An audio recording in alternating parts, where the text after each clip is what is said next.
আজ 25 ডিসেম্বর আর দেখো আমি রেডি হয়ে নিয়েছি। আর এই যে জ্যাকেটটা পরেছি, আগের দিন যে সোয়েটারটা নিয়েছিলাম মানে পরেছিলাম পিঙ্ক কালারের, তো ওই সোয়েটারটা আর এই জ্যাকেটটা একসাথে আর কি নিয়েছিলাম।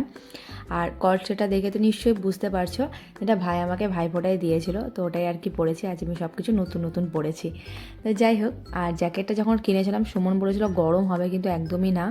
মানে শুধু পরেছিলাম তো ভালোই ঠান্ডা লাগছিলো, ভিতরে যদি কোনো গরম কাপড় দিয়ে পরি তাহলে ঠিক থাকবে। তো আজকে আমাদের করঙ্গপাড়ায় যাওয়ার প্ল্যান ছিল, দেখতে পাচ্ছি একটা বড় ব্যাগ নিয়েছি। করঙ্গপাড়ায় থাকার জন্য আর কি কোনো প্ল্যান নেই, দুদিনের জন্য শনি আর রবিবার যেহেতু ছুটি আছে, তো আমরা ঘুরতে যাচ্ছি দুদিনের জন্য, সামনেই, খুব একটা বেশি দূরে নয়। তো তোমাদের সাথে অবশ্যই ব্লগ শেয়ার করব, তো ওর জন্যে আর কি ব্যাগটা আমাদের একটুখানি বড়। তো এই ব্যাগটা অবশ্যই আমরা নিয়ে যাব না, যে ড্রেসগুলো আমরা পরে যাব সেই ড্রেসগুলো মানে সুমন যেটা পরে যাবে সেগুলো আর কি নেওয়া আছে বলে ব্যাগটা অতটা বড় লাগছে। তো এখন রেডি তো হয়ে নিয়েছিলাম, ব্যাগটা জাস্ট করঙ্গপাড়ায় নামিয়ে আমরা বেরিয়ে গেছিলাম। আর আমাদের সাথে সুস্মিতা সমীরণও গিয়েছিলো, আর ওরা এখানে মজার ঝগড়া করছিলো, যেটা আমি একটুখানি রেকর্ড করেছি। তো প্রথমে এসেছিলাম চার্চে, মোটামুটি ভিড় ছিল, আমরা 4টে সাড়ে 4টা থেকে এসেছিলাম বলে খুব একটা বেশি ভিড় পাইনি। তারপরে গিয়েছিলাম হচ্ছে সমীরণের গাড়ির সার্ভিসিংয়ে দেওয়া ছিল, ওখানে 2 ঘন্টা সময় গেছে। তারপরে আমরা ব্যানার্জিতে গিয়েছিলাম, নিয়েছি হচ্ছে একটা জিন্স, মেনলি আজকে জিন্সটা কেনার ছিল, ওর জন্য আজকে বেরোনো। যদি জিন্সটা কেনার না থাকতো তাহলে আজকে বেরোতাম না। তো যে জিন্সটা নিয়েছি সেটা তোমাদের সাথে যখন ঘুরতে যাব পরবো, তখনই তোমাদের সাথে শেয়ার করব।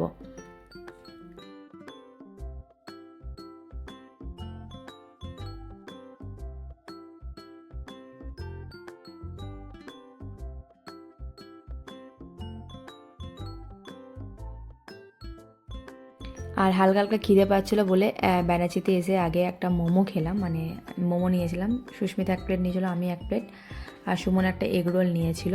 তো এখানে হালকা করে খাওয়া দাওয়া করে চলে গেছিলাম হচ্ছে ভিটু থেকে জিন্সটা নিয়েছি, ভালো কিন্তু জিন্সটা, যখন পরবো অবশ্যই তোমাদের সাথে তো শেয়ার করব। তারপর দেখো করঙ্গপাড়ায় চলে এসেছি, এসে পরে ব্যাগ গোছাচ্ছি, যে ব্যাগটা নিয়ে যাব এটা বোনের ব্যাগ, এই ব্যাগটা বেশ ভালো 1-2 দিনের জন্য, তো এটাই আর কি গুছিয়ে নিলাম। আর মা আর খিচুড়ি করেছিল, আজ যেহেতু আজকে 25 ডিসেম্বর, তো মা বাড়িতে কেকও বানিয়েছিল, তো আর কি কেক খেলাম, খিচুড়ি আর চিকেন খেলাম, অল্পই খেয়েছিলাম, আমার খুব একটা খেতে ভালো লাগছিল না ওর জন্য।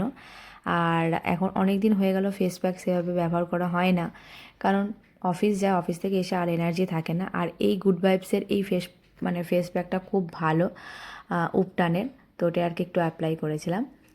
তো বন্ধুরা, আজকের এই মিনি ব্লগটা এতটা পর্যন্তই, দেখা হচ্ছে আবার নেক্সট ব্লগে, বাই।